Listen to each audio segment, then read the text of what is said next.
berbaliklah. Shalom.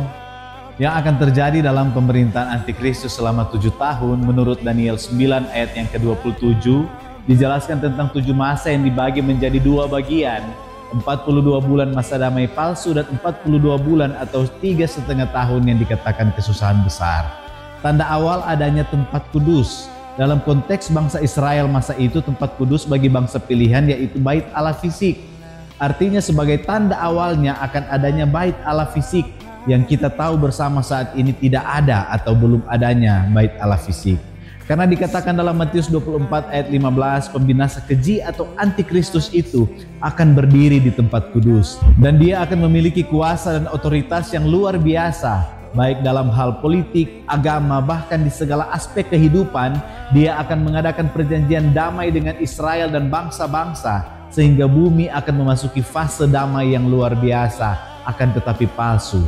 Seluruh dunia akan tertipu dengan kecerdasan dan karismanya. Antikristus akan dianggap sebagai juru selamat dunia.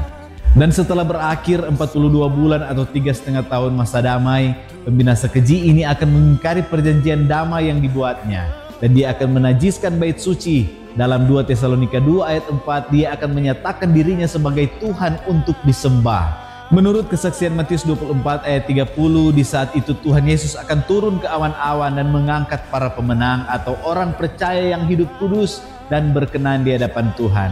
Tercatat juga dalam ayatnya yang ke-40 dan 41 di mana ada yang terangkat dan ada yang tertinggal, agar supaya orang-orang benar tidak akan mengalami masa 42 bulan kedua atau kesusahan besar.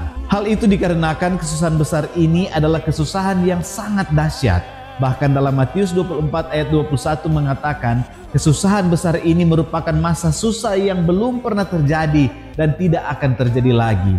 Kesusahan yang tidak pernah terpikirkan dan terbayangkan oleh manusia. Dalam Wahyu 13 ayat 16 sampai 18, dia akan menguasai sistem ekonomi global. Semua orang dipaksa menerima tanda binatang 666 di tangan atau dahi mereka untuk bisa menjual dan membeli. Dan barang siapa yang tidak mengikutinya akan disiksa dan dianiaya dengan brutal sampai ingin mati rasanya. Akan tetapi tidak bisa mati, karena dalam kesusahan besar ini tercatat dalam Wahyu 9 ayat 6 mengatakan maut lari. Setiap orang ingin mati akan tetapi maut lari dari mereka. Akan terjadi bencana, wabah dan perang di mana-mana. Dan pada akhir dari masa kesusahan besar dalam Wahyu 19 ayat 19, Tuhan Yesus akan datang bersama para pemenang atau orang-orang kudus. Dan antikristus bersama koalisi bangsa-bangsa akan berperang melawan Yesus dan orang-orang kudus. Akan tetapi mereka dikalahkan dan ditangkap dan mereka menjadi yang pertama yang dilemparkan hidup-hidup ke dalam lautan api. Saudaraku, akan datang masa di mana pemerintahan antikristus akan datang. Umat manusia akan diperhadapkan pada pilihan yang paling berat, mengikuti arus dunia atau berdiri bagi kebenaran dan menanggung salib.